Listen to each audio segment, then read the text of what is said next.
Store owner की बातें सुनकर जेरी के दिमाग में मैथ का कीड़ा उड़ जाता है और वो विनफॉल लॉटरी के ब्रोशर में लिखे रूल्स और जीतने के चांसेस को ध्यान से पढ़ने लगता है। इसे पढ़ने के बाद वो एक लंबी सी कैलकुलेशन करता है और इस कैलकुलेशन का जो रिजल्ट आता है उसे देखकर वो हैरान रह जाता है। अब वो अपने अकाउंटेंट स्टीव के पास जाकर कहता है कि अपना पैसा मैं इस लॉटरी में लगाऊंगा। उसकी ये बातें सुनकर स्टीव हैरान रह जाता है, क्योंकि कल तक जो आदमी स्टॉक मार्केट तक को एक जुआ बताता था वो आज लॉटरी खेलने की बात कर रहा है। लेकिन जेरी उसे बताता है कि विनफॉल लॉटरी के सिस्टम में एक लूप होल है जिस पर आज तक शायद किसी का भी ध्यान नहीं गया था। इसलिए इस लूप होल का फायदा उठाकर हम बिना किसी रिस्क के काफी पैसा जीत सकते हैं। स्टीव को अभी भी कुछ समझ में नहीं आता तो जेरी उसे पूरी कैलकुलेशन समझाता है कि विनफॉल लॉटरी में 6 में से 3 नंबर मैच करने का 54 में से एक चांस होता है, जबकि 4 नंबर मैच करने का चांस होता है 1500 में से सिर्फ एक। इसलिए अगर हम पूरे $2000 की लॉटरी टिकट्स एक साथ खरीदे तो रोल डाउन के दौरान उनमें 4 नंबर मैच करने वाला कम से कम एक टिकट निकलने का पूरा चांस बनता है, जिस पर हमें $1000 का प्राइस मिलेगा। और उन्हीं में 3 नंबर मैच करने वाले भी लगभग 36 टिकट्स होंगे, जिन पर $50 के हिसाब से $1800 का प्राइस बनता है। इस तरह $2000 इन्वेस्ट करके 1000 प्लस 1800 यानी $2800 का रिटर्न मिलने से हमें पूरे $800 का प्रॉफिट होगा। लेकिन इतनी अच्छी तरह समझाने के बाद भी स्टीव के पल्ले कुछ नहीं पड़ता और वो कहता है कि ऐसा कैसे हो सकता है, क्योंकि अगर ये इतना आसान होता तो फिर इसे लॉटरी कौन कहता। इस बात पर जेरी उससे कहता है कि पता नहीं तुम्हें अकाउंटेंट किसने बना दिया। ये कहकर वो सीधा अपनी बैंक जाता है और अपने अकाउंट से पूरे $2000 निकालकर एक्साइटमेंट में कैशियर से कहता है कि 2 दिन बाद ही मैं इनके 20% एक्स्ट्रा जमा करके जाऊंगा। अब अगले दिन सुबह जल्दी तैयार होकर वो पास के दूसरे टाउन के एक स्टोर पर लॉटरी खरीदने जाता है, क्योंकि उसके टाउन के लोग उसकी बहुत इज्जत करते थे। उसे डर था कि टाउन में अगर किसी को भी उसके लॉटरी खरीदने की बात पता चल गई तो उसकी बदनामी भी हो सकती है। अब दूसरे टाउन के स्टोर पर खड़ी लेडी को वो $2000 की गड्डी दिखाकर कहता है कि मुझे 2000 विनफॉल टिकट्स चाहिए। 2000 टिकट्स की बात सुनकर वो लेडी पहले तो जेरी को हैरानी भरी नजरों से देखने लगती है, लेकिन फिर वो उससे नोटों की गड्डी लेकर टिकट प्रिंट करने वाली मशीन से टिकट निकालना शुरू कर देती है। इसके बाद घर आकर जेरी टीवी पर लॉटरी वाला चैनल लगाकर विनिंग नंबर नोट कर लेता है। अब उसे 2000 लॉटरी टिकट्स एक एक कर चेक करने थे, लेकिन अब तक उसकी वाइफ मार्च भी घर का कुछ सामान लेकर वापस आ गई थी। उसे उसके लॉटरी खरीदने की बात पता न चले, इसके लिए वो घर से बाहर एक स्टोर पर जाकर सारे टिकट चेक करता है। लेकिन उनमें से जीते हुए लॉटरी टिकट्स की कैलकुलेशन करने के बाद वो देखता है कि $2000 के लॉटरी टिकट्स खरीदने के बाद वो सिर्फ $1628 की ही प्राइज मनी जीत पाया था, यानी कि अभी भी उसे $372 का लॉस हो गया था, जिससे जेरी का चेहरा उतर जाता है और उसे समझ नहीं आता कि उसकी कैलकुलेशन गलत कैसे हुई।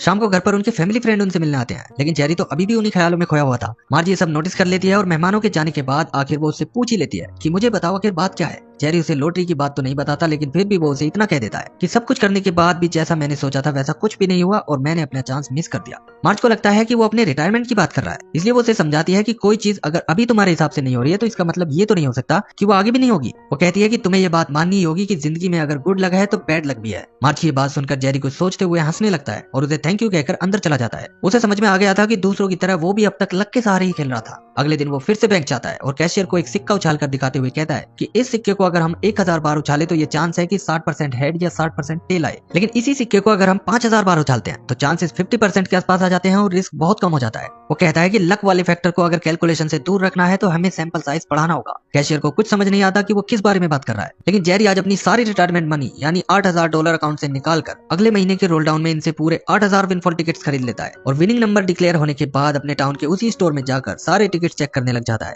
8000 टिकट्स को एक एक चेक करने में इस बार उसे काफी वक्त लगता है, लेकिन इस बार के रिजल्ट देखकर वो हैरान रह जाता है, क्योंकि $8000 के लॉटरी टिकट खरीदकर उससे पूरे $15700 का नेट प्रॉफिट हुआ था, जिसका कि उसने अंदाजा भी नहीं लगाया था। अब वो घर आकर उन पैसों को स्टोर रूम में रखे पॉपकॉर्न के डिब्बे में छुपा कर रख देता है, क्योंकि उसे लग रहा था कि उसकी वाइफ मार्ज को अगर उसकी लॉटरी की बात पता लग गई तो वो उसके ऊपर गुस्सा करेगी। लेकिन रात को मार्ज उससे स्टोर रूम में किसी खाली बॉक्स के बारे में पूछने लगती है तो जेरी को लगता है कि वो पकड़ा गया है, इसलिए वो मार्ज को सारा सच बता देता है कि उसने विनफॉल लॉटरी में एक लूप होल का फायदा उठाकर पूरे $15000 जीते हैं। लेकिन साथ ही वो कहता है कि ये आखिरी बार था और अब मैं कोई भी पैसा लॉटरी में नहीं लगाऊंगा। मगर $15000 जीतने की बात सुनकर मार्ज हैरान रह जाती है और कहती है कि मेरा यही तो सपना था कि रिटायरमेंट के बाद हमारे पास बहुत सारा पैसा हो जिससे हम अपनी लाइफ को खूब एंजॉय कर सके। अपनी पूरी जिंदगी हमने बच्चों का करियर संवारने में गुजार दी, लेकिन अब वक्त है हम हमारे लिए कुछ करें। इस तरह जब मार्ज भी लॉटरी में जेरी का साथ देने को तैयार हो जाती है तो अब उसका डर दूर हो जाता है और अगली बार वो उसके साथ अपने ही टाउन के स्टोर से लॉटरी टिकट्स खरीदने जाता है। लेकिन वो देखता है कि आज यहाँ विनफॉल लॉटरी की टिकट मशीन नहीं होती, बल्कि उसकी जगह कोई दूसरी मशीन होती है। पूछने पर स्टोर ओनर उसे बताता है कि कंपनी ने मिशिगन स्टेट में लॉटरी बेचना बंद कर दिया है, इसलिए किसी को अगर टिकट खरीदना है तो उसे यहाँ से 10 घंटे का सफर करके दूसरे स्टेट जाना होगा। ये सुनकर उन्हें एक झटका सा लगता है, लेकिन मार्ज टिकट खरीदने के लिए अब कितना भी लंबा सफर करने को तैयार थी। साथ ही जब वो स्टीव को अपनी $15000 की विनिंग की बात बताती है तो वो उनसे कहता है कि अगली बार $1000 मेरे भी लगा देना। इसलिए अगले दिन वो दोनों पूरी तैयारी के साथ अपना मिनी ट्रक लेकर लॉटरी खरीदने के लिए निकल जाते हैं और 10 घंटे का लंबा सफर तय करके दूसरे स्टेट के एक स्टोर में जाते हैं। यहाँ जेरी स्टोर ओनर को पैसे दिखाते हुए कहता है कि हमें $16000 के विनफॉल टिकट चाहिए। स्टोर ओनर पहले तो उन्हें बस देखता ही रह जाता है, लेकिन फिर वो उनसे कहता है कि इतने सारे टिकट प्रिंट करने में कम से कम 8 घंटे लगेंगे और इतने वक्त तक मैं सिर्फ यही काम नहीं कर सकता, इसलिए 8 घंटे तक मशीन तुम्हें ही चलानी पड़ेगी। जेरी और मार्ज तुरंत इसके लिए तैयार हो जाते हैं और टिकट लेकर रात को वहीं एक मोटेल रूम में ठहर जाते हैं। मोटेल रूम में ही टीवी पर वो विनिंग नंबर देखते हैं और फिर दोनों मिलकर एक एक टिकट चेक करने में लग जाते हैं। इस तरह सुबह तक वो सारे टिकट चेक कर लेते हैं और फाइनल कैलकुलेशन करने के बाद जेरी बताता है कि अपने $16,000 निकालने के बाद हमें $21,000 से भी ज्यादा का प्रॉफिट हुआ है। अब सुबह को जेरी अपनी लॉटरी विनिंग का चेक लेकर आता है और मार्च से कहता है कि मैं तो सोच रहा था कि इतने सारे विनिंग टिकट देखकर वो हमारी प्राइज मनी देने से मना न करने लगे, लेकिन मार्च कहती है कि हमने रूल्स के खिलाफ कुछ भी नहीं किया है, तो इससे क्या प्रॉब्लम हो सकती है। मगर अब वो कहती है कि क्या सिर्फ हम ही हैं जो इस लूप होल के बारे में जानते हैं। उसकी बात सुनकर जेरी सोच में पड़ जाता है और अब हार्वर्ड यूनिवर्सिटी के अंदर टाइलर नाम के एक स्टूडेंट को दिखाया जाता है जो आजकल पढ़ाई से ज्यादा लॉटरी पर ध्यान दे रहा था। जेरी की तरह ही उसे भी विनफॉल लॉटरी का ये लूप होल मिल जाता है और वो कॉलेज के अपने फ्रेंड्स को इकट्ठा करके कहता है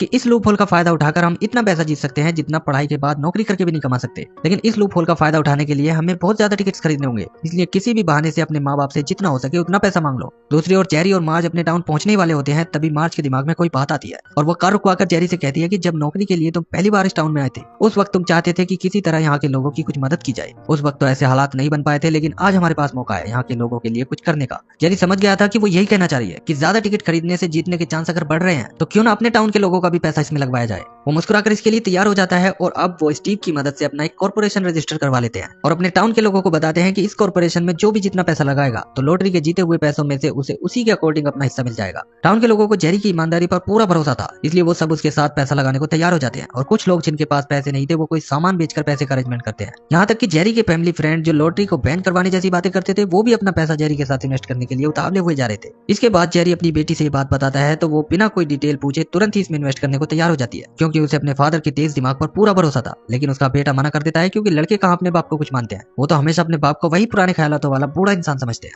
अब अगले महीने के रोल डाउन गेम के लिए जेरी और मार्ज फिर से 10 घंटे का सफर करके दूसरे स्टेट के उसी स्टोर पर पहुंच जाते हैं और उसे बताते हैं कि इस बार हम पूरे $40,000 के टिकट प्रिंट करेंगे। लेकिन स्टोर ओनर जिसका नाम बिल होता है वो कहता है कि इतने टिकट प्रिंट करने में तो दिन के साथ साथ रात का वक्त भी लग जाएगा। वो कहता है कि देखो मेरी वाइफ मुझे डिवोर्स दे रही है, इसलिए रात को मुझे अपने दोस्तों के साथ ड्रिंक करनी है और मैं नहीं चाहता कि उस वक्त मेरे कस्टमर यानी तुम लोग मुझे परेशान करो। उसकी इस बात पर जेरी कहता है कि क्या हो अगर हम तुम्हारे कस्टमर नहीं बल्कि पार्टनर बन जाएं। अब जैसे ही वो उसे लॉटरी जीतने की बात और अपने कॉर्पोरेशन के बारे में बताते हैं तो वो तुरंत इसमें पैसा लगाने के लिए तैयार हो जाता है। इसके बाद रात को जेरी और मार्ज तो स्टोर के अंदर टिकट प्रिंट करते हैं और बिल बाहर बैठकर दोस्तों के साथ ड्रिंक करने लगता है। लेकिन आधी रात को वो दौड़ता हुआ अंदर आता है और कहता है कि ये लो मेरे 2 दोस्तों के पैसे तो ये रहे, और तीसरा अपने घर से पैसे चुराने गया है इसलिए उसके पैसों के भी टिकट निकाल लेना। इस तरह अब की बार भी उनका पैसा डबल हो जाता है और ये सिलसिला अगले कई महीनों तक इसी तरह चलता रहता है। जेरी और मार्ज हर बार 10 घंटे का सफर करके बिली के स्टोर पर जाते और दिन रात उसके स्टोर में रखी मशीन से टिकट प्रिंट करते रहते, फिर अपने मोटेल रूम जाकर एक एक कर सारे टिकट चेक करते और अपने टाउन के लोगों को हर बार यही खबर देते कि उनका पैसा डबल हो गया है। लेकिन साथ ही जेरी हारे हुए टिकट्स को भी अपने घर के स्टोर रूम में संभाल कर रखता था, जिससे कभी अगर उनकी जांच होने लगे तो उन्हें कोई परेशानी ना हो। एक दिन जेरी का बेटा किसी काम से टाउन आता है तो लोगों से उसे अपने फादर के साथ साथ पूरे टाउन के लॉटरी जीतने की बात पता लग जाती है। वो घर जाता है, लेकिन अब वो किस मुंह से कहे कि उसे भी अपना पैसा इसमें लगाना है, क्योंकि जब जेरी ने कहा था तब तो उसने मना कर दिया था। मगर उसके कुछ कहने से पहले ही जेरी कहता है कि जीते हुए पैसों में तुम्हारा भी एक शेयर है और इसका इंतजाम मैंने कॉर्पोरेशन के शुरू में ही कर दिया था। जिसे सुनकर जेरी का बेटा उसे देखता रह जाता है। अब शेयर होल्डर मीटिंग के दौरान जेरी बताता है कि इस बार हम 3 लाख से भी ज्यादा टिकट्स खरीदेंगे। स्टीव जेरी से पूछता है कि हर बार तुम पहले से डबल पैसों के लॉटरी टिकट्स खरीदते हो जिन्हें प्रिंट करने और चेक करने में ही तुम्हें कई दिन लग जाते हैं, इसलिए तुम थोड़े पैसों के टिकट क्यों नहीं खरीदते। इस पर जेरी कहता है कि ये तो अच्छी बात है क्योंकि मुझे करने को कोई काम मिल गया है। वैसे भी कंपनी को एक न एक दिन पता लग ही जाएगा कि उनके सिस्टम में एक लूप होल है और फिर शायद वो अपने रूल्स बदल देंगे, इसलिए जब हमारे पास पैसा है तो कंपनी को पता लगने से पहले जितना हो सके उतना पैसा जीत लेने में ही अक्लमंदी है। बिली के साथ मिलकर जेरी ने इसका इंतजाम भी कर दिया था। विनफॉल कंपनी ने एक ही लोकेशन पर दूसरी मशीन लगाने से मना कर दिया था, इसलिए बिली ने अपने एक दोस्त को भी इस स्कीम में शामिल करके उसके स्टोर पर दूसरी मशीन लगवा ली थी, जिससे अब जेरी और मार्ज दोनों अलग अलग मशीन से टिकट प्रिंट किया करेंगे। लेकिन अब दिखाया जाता है कि पिछले महीने एक न्यूज एडिटर ने अपनी रिपोर्टर को लॉटरी के बारे में कोई अच्छी सी खबर लाने का काम सौंपा था, इसलिए वो रिपोर्टर एक सरकारी ऑफिस के अपने सीक्रेट सोर्स के जरिए एक रिपोर्ट निकलवा कर लाती है और अपने एडिटर को बताती है कि मिशिगन में जेरी नाम का एक रिटायर फैक्ट्री वर्कर है जो हर महीने मिशिगन से 10 घंटे का सफर करके यहाँ आता है और विनफॉल लॉटरी में हर महीने एक मोटी प्राइज मनी जीत जाता है। एडिटर को जेरी के लगातार हर महीने जीतने पर कुछ शक होता है और वो अपनी रिपोर्टर से इसकी और ज्यादा इन्वेस्टिगेशन करने के लिए कह देता है। दूसरी ओर हार्वर्ड यूनिवर्सिटी में टाइलर दूसरे कॉलेज स्टूडेंट के साथ मिलकर पहली बार में ही $50,000 का लॉटरी प्राइज जीत जाता है।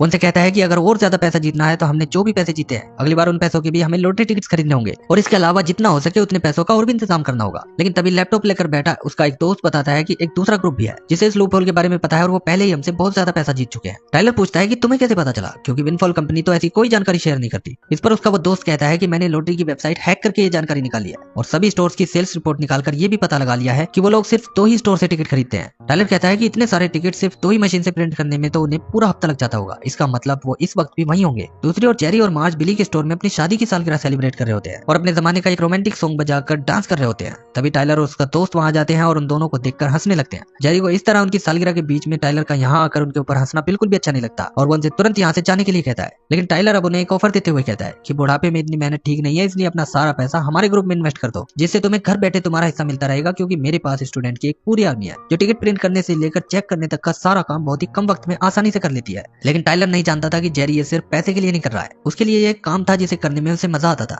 इसलिए वो उसका ऑफर ठुकरा देता है, जिससे घमंड में चूर टाइलर गुस्से में वहां से चला जाता है। दूसरी ओर वो न्यूज रिपोर्टर विनफॉल लॉटरी के हेड को रास्ते में रोककर उससे कहती है कि क्या आपको पता है कि मिशिगन का एक आदमी हर महीने एक मोटी प्राइज मनी जीत रहा है। इस पर लॉटरी हेड कहता है कि हम स्कूल और अनाथ आश्रमों के लिए काफी पैसा डोनेट करते हैं, उसके बारे में तो न्यूज वाले कभी नहीं लिखते, लेकिन एक रिटायर फैक्ट्री वर्कर कुछ पैसे क्या जीत गया तो न्यूज वाले एकदम से उसके पीछे पड़ना चाहते हैं। इधर स्टोर ओनर बिली का अपनी वाइफ के साथ डिवोर्स हो रहा होता है, जिसने बिली ने अपना घर मकान सब कुछ अपनी वाइफ को दे दिया था और केवल जेरी के कॉर्पोरेशन में जो उसके पैसे लगे थे उन्हें वो अपने नाम ही रहने देता है, जिससे पहले तो उसकी लालची वाइफ बहुत खुश होती है, लेकिन बिली को खुद से भी ज्यादा खुश देखकर उसे हैरानी होती है। और डिवोर्स फाइनल होने के बाद कोर्ट से बाहर आकर जब बिली उसे हर महीने लॉटरी जीतने की बात बताता है तो फिर वो गुस्से में उसे बस देखती ही रह जाती है और बिली उसे चिढ़ाता हुआ वहां से चला जाता है। इसके अलावा जेरी की ही बदौलत एक गरीब ट्रैक्टर वाला अपनी आइसक्रीम शॉप खोलने वाला है। साथ ही स्टीव ने अपनी नई स्पोर्ट्स कार खरीद ली है और जेरी के टाउन का जो स्टोर ओनर था उसने स्टोर के बराबर में ही एक फ्यूल पंप खोल लिया है। लेकिन एक दिन सुबह सुबह जेरी उस स्टोर पे कॉफी पीने जाता है तो वहाँ टाइलर उसके इंतजार में पहले से बैठा होता है। जेरी उसे पूछता है कि यहाँ क्या करने आए हो, मैंने पहले ही कह दिया था कि मैं तुम्हारे ग्रुप को ज्वाइन नहीं करने वाला। इस पर टाइलर कहता है कि ठीक है मत करो, लेकिन अगली बार अगर तुमने लॉटरी खरीदी तो तुम सोच भी नहीं सकते कि हम तुम्हें कितनी बड़ी मुसीबत में फंसा सकते हैं। वो कहता है कि याद रखना हम हार्वर्ड के स्टूडेंट हैं, अगर हम लॉटरी की वेबसाइट को हैक करके वहां से तुम तक पहुंच सकते हैं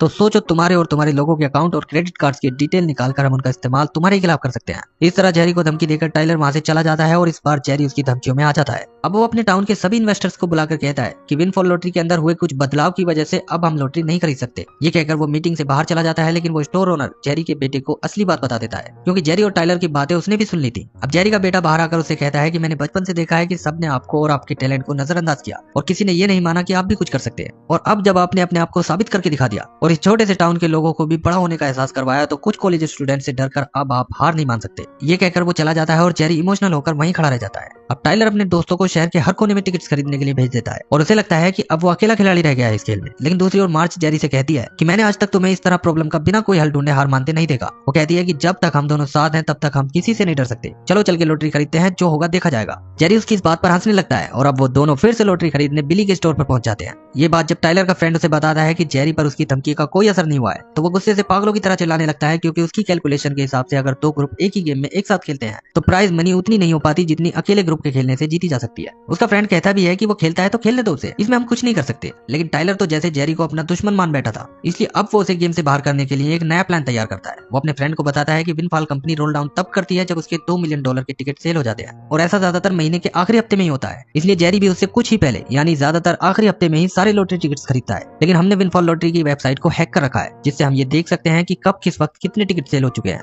इस तरह जब $1 मिलियन के आसपास टिकट सेल हो चुके होंगे तो उसके तुरंत बाद बाकी के $1 मिलियन के टिकट हम खरीद लेंगे, जिससे रोल डाउन वक्त से पहले ही हो जाएगा और जेरी को टिकट खरीदने का मौका ही नहीं मिल पाएगा। लेकिन उसका दोस्त कहता है कि $1 मिलियन कोई हलवा है क्या, इतने पैसे आएंगे कहाँ से। इस पर टाइलर अपने फादर जो कि एक कॉर्पोरेट लॉयर होते हैं उनके कुछ अमीर बिजनेसमैन दोस्तों से मिलकर उन्हें विनफॉल लॉटरी का यह पूरा प्लान समझाता है। उन लोगों को कम टाइम में इतना पैसा कमाने का टाइलर का यह प्लान सही लगता है और वो इसमें इन्वेस्ट करने को तैयार हो जाते हैं। जिसके बाद टाइलर अपने सारे दोस्तों को टिकट प्रिंट करने के लिए अलग अलग जगह भेज देता है। लेकिन अपने आप को जेरी से ज्यादा जीनियस साबित करने के चक्कर में इस बार उसने इतना बड़ा रिस्क ले लिया था कि पहली दफा उसे डर भी लग रहा था कि अगर किसी का जैकपॉट लग गया और रोल डाउन हुआ ही नहीं तो वो इन्वेस्टर उसे जिंदा नहीं छोड़ेंगे। दूसरी ओर बिली हड़बड़ाते हुए जेरी से मिलने उसके मोटेल रूम जाता है और बताता है कि इस बार तो दूसरे हफ्ते में ही रोल डाउन हो गया। जेरी समझ जाता है कि टाइलर और उसके दोस्तों ने सारे टिकट खरीदकर पहले ही रोल डाउन होने पर मजबूर कर दिया होगा, क्योंकि उसे पता था कि उन लोगों ने विनफॉल लॉटरी की वेबसाइट हैक कर रखी है और उन्हें सब पता है कि किस वक्त पर कितने लॉटरी टिकट सेल हुए हैं। अब वो तुरंत हार्वर्ड यूनिवर्सिटी पहुंच जाता है, जहां उसे देखकर अपने दोस्तों के सामने टाइलर उसकी मजाक बनाने लगता है कि तुम टिकट भी नहीं खरीद पाए और हम पहले ही विनर बन गए। लेकिन जेरी उसकी मजाक का बुरा नहीं मानता, क्योंकि वो तो यहाँ कुछ और ही चाल चलने आया था। वो कहता है कि मैं तो एक रिटायर्ड बूढ़ा आदमी हूँ, मेरे पास करने को कुछ नहीं है, शायद इसलिए मैं लॉटरी टिकट खरीदता हूँ। लेकिन देश की इतनी बड़ी यूनिवर्सिटी के ये जो स्टूडेंट हैं, इन्हें तुम अभी तो लॉटरी से थोड़ा पैसा दिला दोगे, लेकिन इनके आगे पूरी जिंदगी पड़ी है। आने वाले वक्त में तुम इनकी कैसे मदद करोगे? उस वक्त तो इनकी एजुकेशन ही इनकी मदद कर पाएगी, और इस वक्त तुम्हारे चक्कर में ये सब अपनी पढ़ाई लिखाई भी ठीक से नहीं कर पा रहे होंगे।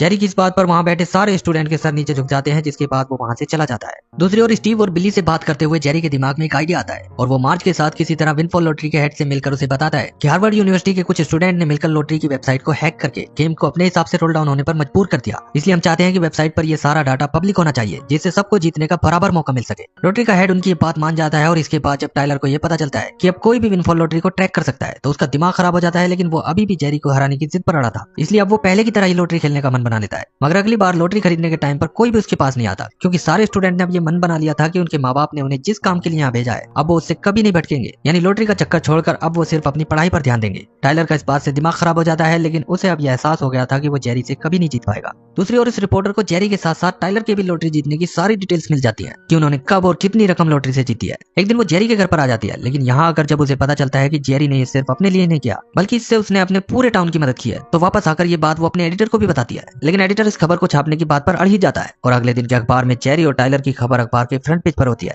जिससे अब लॉटरी वाले भी एक्शन में आ जाते हैं। और जेरी और मार्ज जब टिकट खरीदने जाते हैं तो बिली उन्हें अखबार दिखाते हुए बताता है कि लॉटरी वालों ने उन सभी स्टोर के लाइसेंस कैंसिल कर दिए हैं जिनसे जेरी और टाइलर टिकट खरीदते थे। दूसरी ओर टाइलर के फादर भी कॉलेज आकर टाइलर को अखबार की वो न्यूज दिखाते हैं और उससे कहते हैं कि बहुत कर ली तुमने पढ़ाई, अब सामान पैक करके तुरंत घर की तरफ रवाना हो जाओ। अब अपने घर पर मार्ज और उसकी बेटी न्यूज देख रही होती है, जिसमें बताया जाता है कि विनफॉल लॉटरी के पुराने सिस्टम को बंद करके कंपनी एक नया सिस्टम लेकर आएगी और आज रात का रोल डाउन आखिरी रोल डाउन होगा। मार्ज अब गार्डन के बाहर बैठे जेरी को देखते हुए कहती है कि जेरी के लिए ये सिर्फ पैसे कमाने का खेल नहीं था, बल्कि एक जरिया था अपने टैलेंट के जरिए अपने लोगों से कनेक्ट होने का। बाहर जेरी भी चुपचाप बैठा होता है, क्योंकि अब उसके पास कोई काम नहीं रह गया था करने के लिए। तभी अपनी स्पोर्ट्स कार में स्टीव उसे लेने आता है और बताता है कि सारे शेयर होल्डर्स तुम्हारा इंतजार कर रहे हैं। जेरी उसके साथ चला जाता है और रास्ते में कई बार कहता है कि किसी को भी जरा सा भी घबराने की जरूरत नहीं है, क्योंकि हमने सब कुछ कानून के दायरे में रहते हुए किया है। लेकिन वहां जाकर वो देखता है कि उन लोगों ने उसके लिए एक शानदार पार्टी का इंतजाम कर रखा था। जेरी को देखते ही वो लोग खड़े होकर उसके लिए तालियां बजाने लगते हैं, जिसे देखकर वो इमोशनल होने लगता है। अखबार में न्यूज आने की वजह से इस बार जेरी और मार्ज ने बिल्कुल भी लॉटरी टिकट नहीं खरीदे थे। लेकिन जेरी का बेटा उसे बताता है कि उन्होंने बिली का लाइसेंस कैंसिल कर दिया तो क्या हुआ, हमने पूरे स्टेट के अलग अलग स्टोर से पूरा ट्रैक्टर भरकर टिकट खरीद लिए हैं। ये देखकर जेरी और मार्ज बहुत खुश होते हैं, क्योंकि एक आखिरी बार भी उन्हें टिकट चेक करने का मौका मिल गया था। अब वो सब इस शानदार पार्टी को खूब एंजॉय करते हैं, जिसके बाद जेरी और मार्ज टिकट वाले ट्रैक्टर की ओर दौड़े चले जाते हैं और इसी के साथ ही गेब एना को सिर्फ सब्जियां खाने को देता था, जबकि वो मार्स को एना से दूर रखता था। अब ऐसे ही एक दिन गेब किसी से बात कर रहा होता है, जिसको एना सुन लेती है। वो दरवाजे को छूती है, लेकिन उसको छूते ही उसे जोर का झटका लगता है, जिससे वो वहीं पर बेहोश हो जाती है। होश आने पर गेब कहता है कि ये सब वाइल्डलिंग से बचाने के लिए है। वो कहता है कि एना धरती पर आखिरी इंसान है और उसका फर्ज है उसकी रक्षा करना। एना जब अपने जन्मदिन पर एक केक और एक हैमस्टर गिफ्ट पाती है तो काफी खुश हो जाती है। हैमस्टर उसका सबसे अच्छा दोस्त बन जाता है, लेकिन एक दिन उसकी मौत हो जाती है। गेब उसको समझाता है कि मौत का मतलब क्या होता है। अब समय के साथ एना बड़ी होने लगती है। अब गेब के लिए समस्या थी, क्योंकि एना अपनी टीनेज में पहुंच रही थी। गेब इससे परेशान हो जाता है, इसीलिए वो एना को ऐसी दवाइयां देता है जो उसकी ग्रोथ को रोक सकती थी। वो उसकी सेहत खराब कर देता है। वो ये दवा बीमारी का इलाज बताकर उसको देता रहता है। अब धीरे धीरे एना दर्द में जीने लगती है और एक दिन कहती है कि जैसे उसका हैमस्टर बेहतर जगह चला गया है, वैसे ही वो भी जाना चाहती है। ये सुनकर गेब को अपने किए पर पछतावा होता है और वो खुद को गोली मार लेता है, जिसके बाद एना एक अस्पताल में जागती है। अजनबी लोगों से घिरी हुई एना घबराकर अस्पताल की छत पर पहुंच जाती है, जहां पहली बार वो सूरज की गर्मी को महसूस करती है। लेकिन पुलिस उसको वापस कमरे में ले आती है और बांध देती है। शेरिफ एलन नाम की एक महिला उसको समझाने की कोशिश करती है और डॉक्टर उसको बताता है कि एना को सालों तक ऐसी दवा दी गई है जो उसकी शारीरिक वृद्धि रोक सकती है। ये सुनकर शेरिफ एना को बांधने से मना कर देती है। वो उसे किसी अनजान परिवार को सौंपने के बजाय अपने घर ले जाती है, जहाँ पर उसका भाई राय भी रहता है। जब तक एना की असली पहचान की पुष्टि नहीं हो जाती, शेरिफ खुद उसकी देखभाल करने का फैसला करती है। यहाँ पर पता चलता है कि गेब मरा नहीं है, बल्कि अस्पताल के एक और कमरे में उसका भी इलाज चल रहा है। उधर एना धीरे धीरे अपनी नई जिंदगी में ढलने लगती है। वो शेरिफ एलन के भाई राय के साथ एक गहरा रिश्ता बना लेती है। राय एना को रिप्रोडक्शन के बारे में समझाता है, क्योंकि एना को पहले बच्चों के जन्म को लेकर कई गलतफहमियां थी। अब जैसे जैसे एना अपने टीनेज में आगे बढ़ रही थी, उसे महसूस होता है कि उसकी सुनने की शक्ति बहुत तेज हो गई है। उसे जंगल में वाइल्डलिंग्स की झलकियां दिखने लगती है। वो राय के साथ स्कूल भी जाने लगती है और पहली बार अपनी उम्र की दूसरी लड़कियों से मिलती है। अब क्यूरियोसिटी में एना लाइब्रेरी जाती है और नॉर्दर्न लाइट्स और वाइल्डलिंग्स के बारे में पढ़ने लगती है। और अब जब वो एलन की देखभाल में है तो उसे बाहर घूमने और प्रकृति को महसूस करने की आजादी भी मिल चुकी है। ऐसे ही एक दिन स्कूल से लौटते वक्त एना एक हिरन को देखती है और उसका पीछा करने लगती है। तभी वो एक शिकारी के जाल में बस गिरने वाली होती है। एक अजीब सा आदमी आकर, जो कि भेड़े की खाल पहने हुए था, उसका रास्ता रोक देता है। अगले दिन एना फेरल जानवरों के बारे में और जानने लाइब्रेरी जाती है। किताब पढ़ते समय वो देखती है कि उसके नाखूनों के काले निशान उभरने लगे हैं। रात में जब वो बाथटब में होती है तो एलन उसे डीएनए टेस्ट की रिपोर्ट बताती है, जिससे साफ होता है कि गेब उसका असली पिता नहीं था। ये बात एना को हैरान कर देती है, क्योंकि परिवार का मतलब ही उसे अब तक ठीक से समझ नहीं आया था। ऐसे ही एक शाम एना और राय छत पर एक साथ समय बिताते। राय उसके स्कूल के असाइनमेंट में मदद करता है, लेकिन एना का ध्यान नॉर्दर्न लाइट्स पर चला जाता है। तभी वो दूर कुछ झिलमिलाती रोशनी को देखती है, जो असल में उसी की दोस्त जेन के घर से आ रही थी। वो लाइट्स इसलिए आ रही थी क्योंकि जेन के घर में पार्टी चल रही थी। एना पहली बार किसी बड़ी पार्टी में जाने का अनुभव करती है। वहाँ पर एक ड्रिंक पीने के बाद वो काफी अजीब महसूस करती है। पार्टी में राय और एना के बीच एक रोमांटिक पल आता है, लेकिन तभी उसका क्लासमेट लॉरेंस उनको देख लेता है। तभी एना के मुंह से खून बहने लगता है और वो घबरा जाती है। वो बाथरूम में भागती है और देखती है कि उसके कुछ दांत गिर रहे हैं। डर के मारे वो खिड़की से भाग जाती है और सीधा जंगल की ओर दौड़ पड़ती है, जहाँ जंगल में भागते हुए एना पर पीछे से किसी ने हमला कर दिया था, जो देखने में एक वायलिन जैसा लगता था। बचाव में एना उसे लड़ती है और उसको काट लेती है, लेकिन तभी उसको पता चलता है कि वो कोई और नहीं बल्कि लॉरेंस है।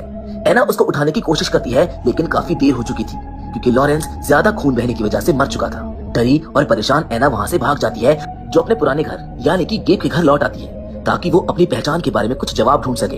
वो सीधा अटैक में जाती है और अपने पुराने कमरे में जाकर सुकून पाने की कोशिश करती है। वो खुद को साफ सुथरा करने के बाद टाउन की ओर निकल जाती है, जहाँ घर पहुँचने पर शेरिफ एलन से पूछती है कि आखिर वो कहाँ पर थी, जिस पर एना कुछ नहीं बताती और चुप रहती है। तभी ऑफिसर रॉजर वहाँ पर आता है, जो बताता है कि लॉरेंस गायब हो गया है। वो एना से पूछताछ करने की कोशिश करता है, लेकिन एलन इस बात को टालकर उसको भेज देती है। बाद में एलन एना से सच जानने की कोशिश करती है, लेकिन एना अब भी कुछ बताने के लिए तैयार नहीं थी। वो अपने विचार और अनुभव अपने अंदर ही रखती है। समय बीतने के साथ उसकी ये चुप्पी एलन को परेशान करने लगती है। ऐसे ही एक शाम जब राय उसके कमरे में आता है, तो वो एलन से कहता है कि आप चिंता मत करिए, एना का ख्याल मैं रखूंगा। वो एना को समझाने की कोशिश करता है, लेकिन उसको कोई जवाब नहीं मिलता।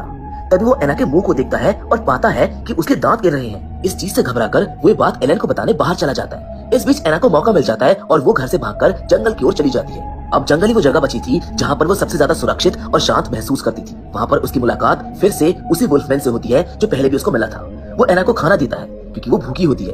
वो उसके नाखूनों और दांतों को देखकर शक करता है कि शायद एना भी एक वाइल्डलिंग है, वो जीव जो 16 साल पहले खत्म कर दिए गए थे। वुल्फमैन ये भी बताता है कि एना की माँ का शव अब भी पास की एक गुफा में मौजूद है। ये सुनकर तो एना को अपनी माँ की पहचान जानने में और गहरी दिलचस्पी हो जाती है। एना वुल्फमैन के साथ पास की गुफा में जाती है। वहाँ पर उसको एक खोपड़ी मिलती है, जिसमें गोली का निशान होता है। अब जैसे ही वो उस कल को हाथ में लेती है, तो उसको एक झलक दिखाई देती है, जिसमें गेब, जिसे वो अब तक अपना पिता मानती थी, उसकी माँ को गोली मार रहा है। अब एना को सच्चाई समझ आ जाती है कि गेब वाइल्डलिंग्स के सफाई में शामिल था, यानी कि वो उनका शिकार करता था, लेकिन वो नन्ही एना को मार नहीं पाया और उसको अपने साथ ले गया। सच जानने के बाद एना सीधे अस्पताल जाती है, ताकि वो गेब से मिल सके, यानी कि वो गेब को कन्फ्रंट करना चाहती थी। लेकिन जैसे ही गेब होश में आता है और जब वो उसको देखता है, तो एना कुछ नहीं कर पाती। उधर एलन लॉरेंस की मौत की जांच कर रही होती है, जहाँ केस फाइल में उसे एना के पुराने कमरे की एक ड्राइंग से मेल खाता हुआ सुराग मिलता है। जब एना वापस घर आती है, तो एलन उसके नुकीले पंजे जैसे नाखूनों को देखकर चौंक जाती है, इसीलिए वो तुरंत उसको हथकड़ी लगा देती है। एलन बताती है कि लॉरेंस की लाश के पास एना के कपड़े मिले थे, इसीलिए शहर भर को शक है कि एना ने ही उसकी हत्या की है, जिसके बाद एना को जेल भेज दिया जाता है, जबकि वो बार बार खुद को निर्दोष बताती है। जेल में वो शीशे में देखती है कि उसके दांत अब पहले से भी ज्यादा नुकीले हो रहे हैं, ठीक वैसे जैसे उस कल के थे जो उसने गुफा में देखी थी। रात को गेब एना से मिलने जाता है। वो मानता है कि उसको जिंदा छोड़ना शायद उसकी सबसे बड़ी गलती थी। वो एना को एक इंजेक्शन देता है और कहता है अगर वो इस इंजेक्शन को ले लेगी तो शायद उसको एक बेहतर जिंदगी मिल सकेगी। लेकिन अब एना अपनी पहचान को स्वीकार कर चुकी होती है। वो जानती थी कि वो एक वाइल्डलिंग है, इसीलिए वो इंजेक्शन लेने से मना कर देती है। गेब भावुक हो जाता है और उसको वहीं छोड़कर चला जाता है। जहाँ अगले दिन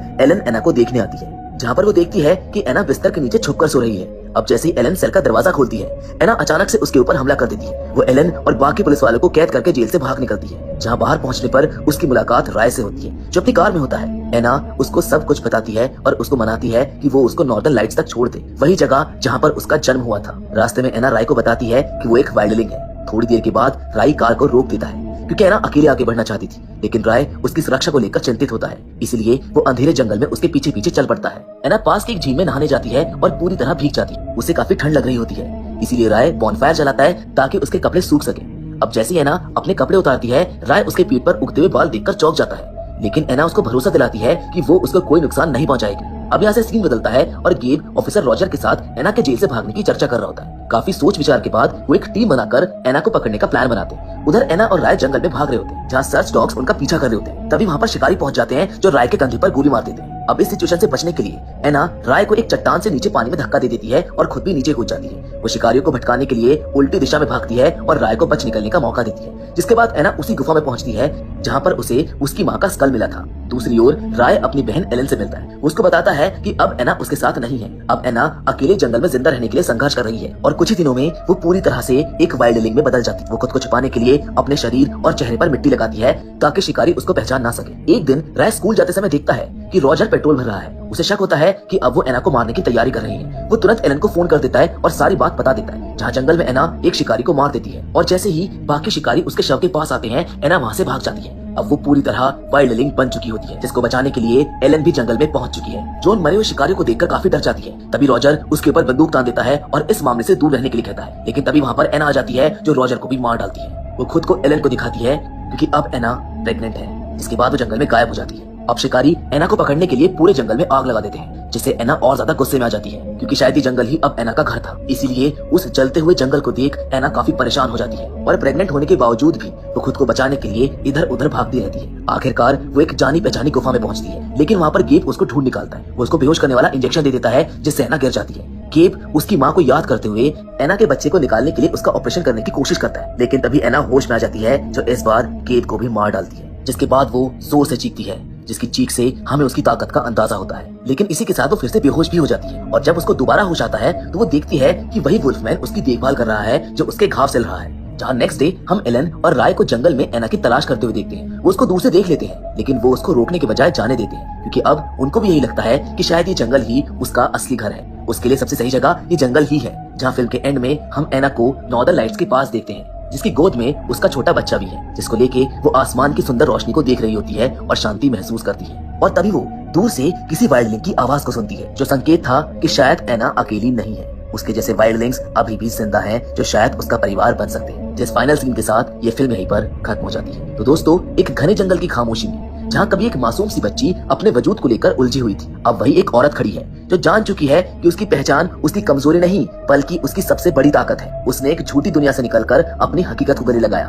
वो दर्द से गुजरी, अपनों से लड़ी और खुद को उन जंजीरों से आजाद किया जो बचपन से उसको कैद में रखे हुए थी। ये सिर्फ एक लड़की की कहानी नहीं है, ये उन सब की कहानी है जिन्हें समाज अलग कहकर किनारे कर देता है। ये कहानी बताती है कि सच्चा राक्षस वो नहीं होता जो दिखने में डरावना होता है, बल्कि वो होता है जो सच को छिपाए, आजादी को रोके और इंसानियत की आड़ में जुल्म करे। आखिर में जब वो लड़की अपने बच्चे को लेकर नॉर्दर्न लाइट्स की ओर बढ़ती है, तो वो सिर्फ भाग नहीं रही होती, वो एक नई शुरुआत की तरफ। WAG-12 की मृत्यु के पश्चात आज वकांडा में शांति स्थापित हुए 15 साल हो चुके थे। एक दिन लूप लाइन में खड़े हरिया भाई ने चेन्नई प्रदेश की राजकुमारी वंदना भारत को देखा। सफेद रंग और सेक्सी फिगर को देखकर हरिया भाई पहली नजर में ही उसे अपना दिल दे बैठे। वंदना भारत से सच्ची मोहब्बत हो जाने के कारण अब हरिया भाई का काम में मन नहीं लगता था और वो बस सारे दिन उसे निहारते रहते थे। फिर एक दिन व्हील स्कीडिंग की वजह से वंदना भारत के चक्कों में आग लग जाती है, जिसकी सहायता के लिए चेन्नई सुपर किंग का WAP-7 आगे आता है। लेकिन कपलिंग से पहले ही 120 की रफ्तार से दौड़ता WAG-9 चिल्लाने लगता है,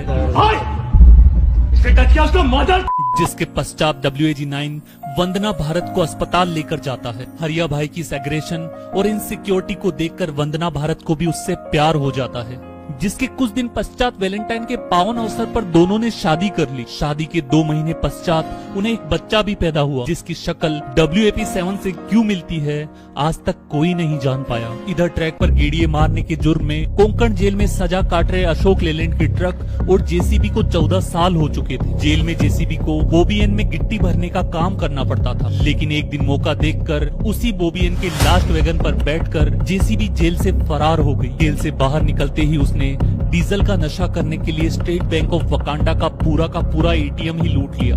जेल में बंद बाकी बची JCB और अशोक लेलैंड के ट्रक को छुड़वाकर हरिया भाई से बदला लेने के काम में बस WAG-12 उसकी मदद कर सकता था। इसलिए वो 22 फरवरी 2014 में डीजल लोको और WAG-12 के मुठभेड़ वाले दुर्घटना स्थल पर पहुंच गई और तहस नहस हुए WAG-12 को फिर से जिंदा करने का प्रयास करने लगी। स्टेट बैंक ऑफ वकांडा के ATM से चुराई गई अथाह दौलत से कुछ पैसे आल्स्टॉम वालों के मुंह पर मारने से उन्होंने WAG-12 को फिर से असेंबल करके जिंदा कर दिया और अब JCB और WAG-12 बदला लेने की रणनीति बनाने लगे। शादी के बाद हरिया भाई रेलवे की माल ढुलाई में इतना व्यस्त हो गए कि वो वंदना भारत को टाइम ही नहीं दे पाते थे, जिससे भाभी जी नाराज रहने लगी। WDG-4 द्वारा माथा फोड़कर समझाने पर हरिया भाई सत्ता का दायित्व WAP-7 को सौंपकर 15 दिन के लिए भाभी जी के साथ गोवा निकल गए। इसी मौके का फायदा उठाकर WAG-12 वकांडा में घुसा और कोंकण की रत्नागिरी जेल से सारी JCB को भगा ले गया। चीयर लीडर्स को अपने पंजों पर नचवाकर पूरी रात JCB समाज ने फुल एंजॉय किया और दूसरे दिन WAP-7 को जान से मारने की प्लानिंग करने लगे। पहले ट्रैक पर बड़े बड़े पत्थर रखकर और पुलिया के नीचे से ट्रैक को तोड़कर WAP-7 को डिरेल करने की योजना बनाई गई। किंतु शायर RPF रेल पे पत्थर ना फेंकें, नहीं ये कोई खेल है और ऐसा करते पकड़े जाने पर 4 साल की जेल है। डर से इसे कैंसिल कर दिया गया। अंत में अशोक लेलैंड के डीजल ट्रक को प्रीमियम पेट्रोल का नशा करवाया गया, जिससे उसने पुलिया के ऊपर से कूदकर WAP-7 पर आत्मघाती हमला कर दिया। ठीक उसी समय WAG-12 ने वकांडा में तख्ता पलट करके अपने आप को वकांडा का नया सम्राट घोषित कर दिया। हालांकि WDG-4 ने इसका विरोध किया, किंतु उस पर सेना के टैंक चुराने का आरोप लगाकर उसे यार्ड में नजरबंद कर दिया गया।